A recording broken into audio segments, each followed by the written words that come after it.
The reveal for Destiny Beyond Light has many people giddy with excitement. We're ready to relive the exact same cycle that the Destiny community has gotten accustomed to at this point. Will this be the update to finally save the game? The truth is, the game isn't really in need of saving. We've just run out of things to do, and that extra 2 months makes it all the more excruciating. Destiny's systems have always been imperfect, but there's a constant desire from the community that Bungie needs to fix the game or do something to save it. Part of this is some kind of innate yearning. The Destiny in reality, the one you boot up and play, is never as good as the idealized vision we have in our heads. Some people say that this perfect version of the game was back in year 1, or as the Taken King, the Age of Triumph, or even Forsaken. But the game was riddled with issues back then. The game was going through content droughts. In fact, this has been the case since the very beginning of Destiny as a game. Remember all those 6 out of 10s that Destiny got when it first came out?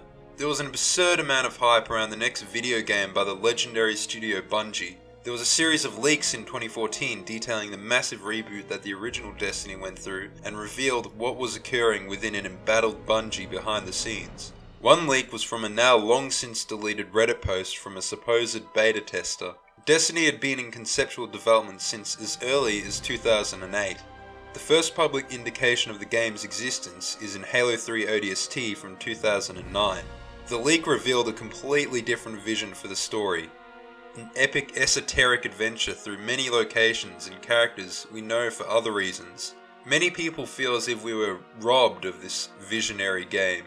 As the story for Destiny 2 progresses, more and more details have been lining up with this original vision. This is something which I believe is worth investigation, because it may well yield us with some vital information on what's really going to happen in the future of Destiny, from Beyond Light all the way to Lightfall, which may well be the end of Destiny.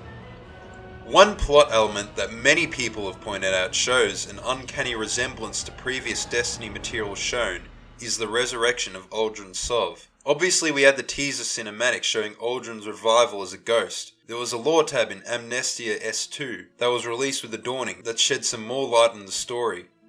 For the last 3 weeks, the Guardian has been camping in a rusted out shipping container, referring most likely to Uldren. He spends his days alone. Other Guardians are an unpredictable source of pain and confusion, and they see him the same way. Some react to him with outright hostility.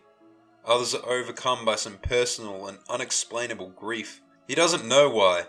That was the most painful lesson of being reborn. Many people hearing this lore tab make the instant connection to the E3 2013 gameplay trailer. Why is the city breathing down my neck? Why don't you put that down so we can talk? Out here in the wild, this is how we talk. I believe that this isn't just a coincidence. When the story was rebooted about a year out from launch, many story details had been in place for a long time already. Remembering the game had been in some form of conceptual development since as early as 2008. The name and concept of the Traveler had already been decided on in 2009. When Joe Staten left Bungie in 2013 due to creative frustration, he had already been working on Destiny for 4 years. Given Bungie's newfound freedom from Activision as of last year, it seems that much of the new Destiny lore entering the game is stuff that was likely already in the proverbial Destiny content vault, which I think is a good term to use, not only as it refers to game assets and content, but also to refer to the backlog of intellectual property that Bungie owns in the Destiny franchise. Another major story development to take note of is the introduction of Dark Powers. Several leaks prior to the Beyond Light reveal stated that there would be Darkness Guardians, along with the reveal of the Veil as an enemy race. In fact, the aforementioned 2014 leak from the anonymous game tester on Reddit, which also mentioned the areas Europa and European Dead Zone, spoke of a story where the line between light and dark becomes thin, and the Guardians discover some dark secrets about the Traveler. The original story had the player be abducted by ghostless Guardians, who do not work for the Vanguard or the Tower. Does that sound familiar? This was by a group led by The Crow, which in Destiny lore now refers to spies for the Awoken Queen, lending more credence to the notion that this Uldren character we see in the 2013 trailer is indeed the Crow from the leaked Destiny story. There has also been the plot development of the disabling of Rasputin from the beginning of the current season and the retrieval of his body by Anna Bray. The Duress and Egress lore book explains the retrieval of Rasputin and his placing into an engram. which will of course likely be sold at a later date in the Eververse store, which is of course the most powerful entity in the Destiny universe. Rasputin lay dying in a dozen empty screens splayed out around Anna's command station. Anna snatched the dodecahedron enclosure from the safe and braced it in front of Jinju. A stream of pure information beamed into the engram.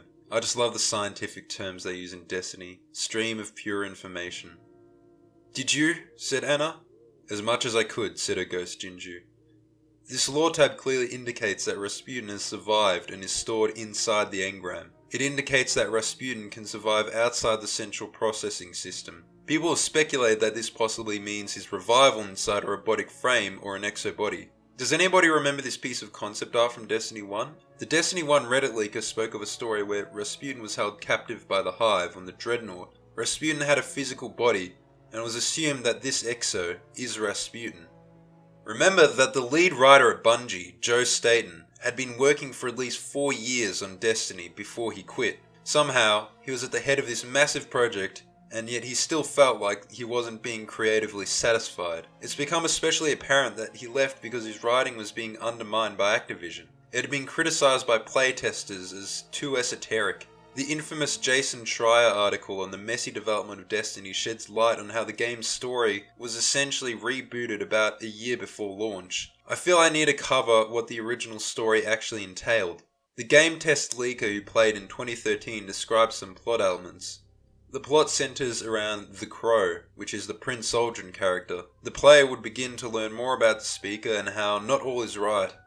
Well, currently, we believe that pointy geometrical object bad and round one good. This original story revealed that the darkness was a construction of the Traveler, hence why it was shot down by Rasputin, who was sworn to defend humanity. The speaker twisted this to make us worship the Traveler. There was a skip in time to where the Hive are building a device under the moon, inside the Hellmouth. Does a super weapon buried under the moon sound familiar at all? This is a plot Bungie has used before, in fact going back to one of their earliest games, Pathways into Darkness, with a giant godlike superweapon object being buried under a pyramid. You'll find an eerily similar plot. Along with this leak, there's a bevy of pre-release material showing locations and concepts that are anything but new. Remember the very first glimpse we got of Destiny. You can see the European Dead Zone with a shard of the Traveler in the background.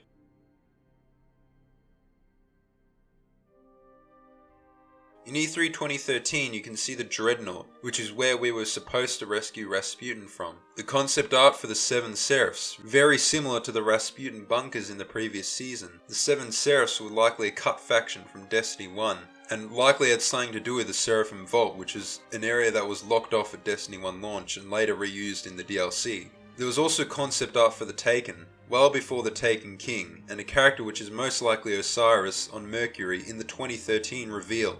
It seems incredibly likely that these were all intended to be used in the original story. Europa was in this old concept art, and according to the Jason Schreier article, was meant to be in the original game alongside the European Dead Zone. By now you may be thinking that some of this sounds familiar.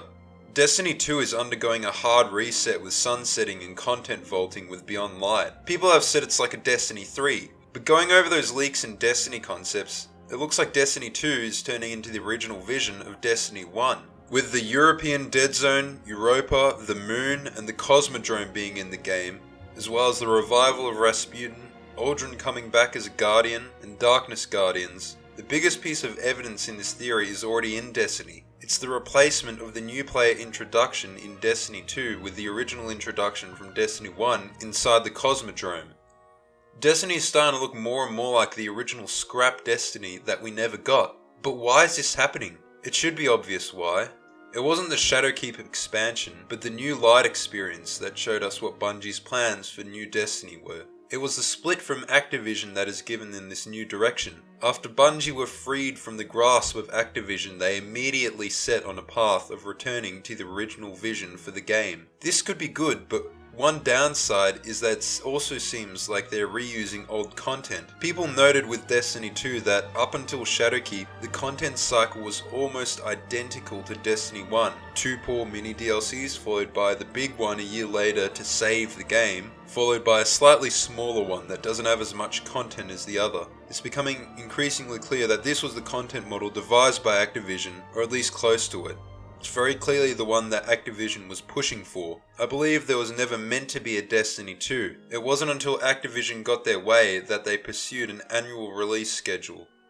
Looking at all of Bungie's pre-release footage, one thing that stood out to people is the mention of the 10-year plan, where they would continue to support the Destiny franchise for 10 years as a platform. Of course, this language is very vague, but I believe that Destiny 1 was supposed to be the live service game that Destiny 2 is becoming. Destiny 2 is turning into the Destiny platform. Bungie's recently taken to describing the game as an MMO. As we know, MMOs like World of Warcraft consistently build on the same platform of the game with new expansions every year or every few years. Bungie stated that with the return of the Cosmodrome, they wanted to eventually bring the area to quote parity with the area in Destiny 1 Year 1.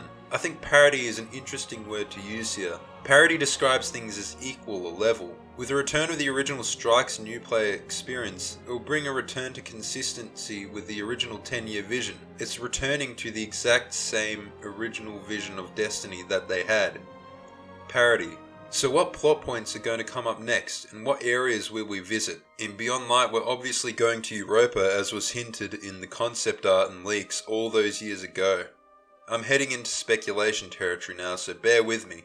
With Aldrin resurrected and the Cosmodrome returning, we'll likely see a scene similar to this one from the trailer in some way. I doubt they'd reuse the exact scene, but something similar will possibly take place. The retrieval of Rasputin's body also heavily hints at his return as an exo or a robot frame, as was speculated from those leaks. Another thing that adds credence to this is the raid and the Deepstone Crypt.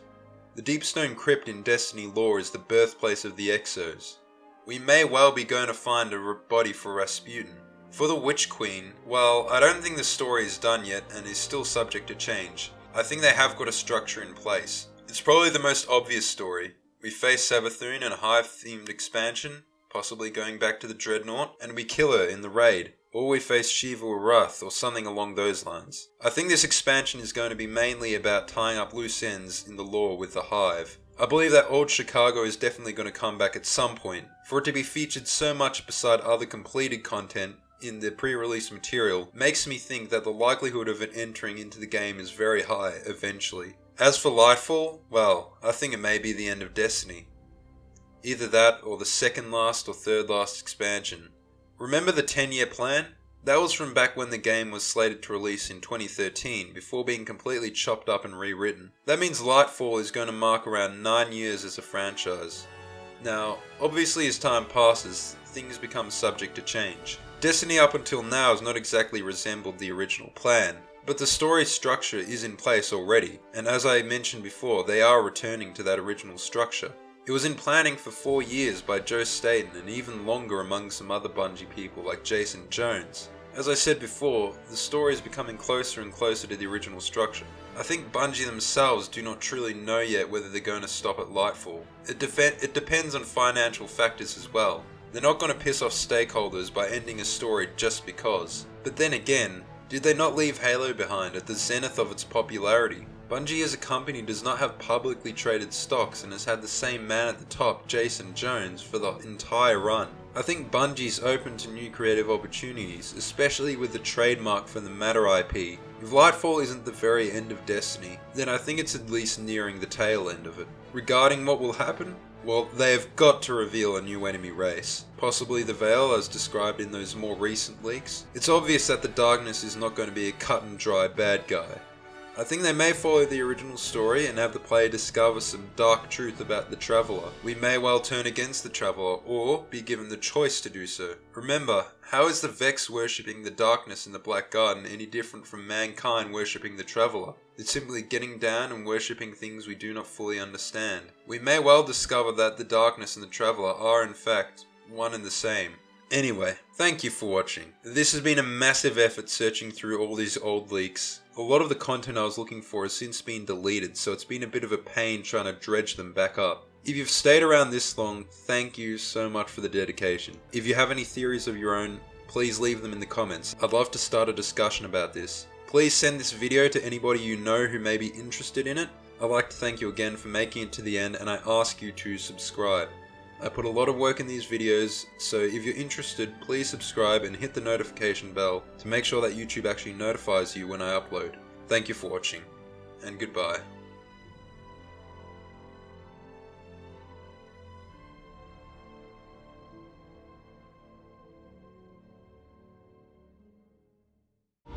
The day may come